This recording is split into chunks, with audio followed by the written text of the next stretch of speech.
Welcome to the Tech Egg. Don't get scrambled. Enjoy the video. You start by signing into OneDrive with the account tied to the files. Once signed in, locate or create the folder to share and confirm its contents and structure. Now click the Share button on that folder to open link options and choose whether people can edit or only view. Make sure to set expiration or password if needed for sensitive data. This protects access while keeping collaboration simple. Next, refine access by selecting the exact link type. Specific people is safest for control, while anyone allows broad access. After that, set permissions.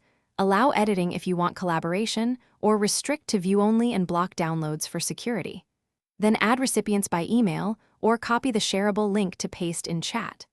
Once done, optionally add a message explaining folder purpose so recipients know expectations and where to start.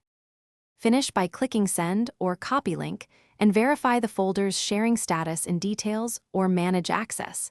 This shows who has current rights.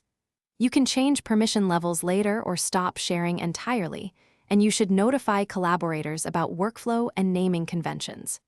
If someone can't access the folder, clear browser cache and try incognito. Then check the organization's external sharing policies and the link settings.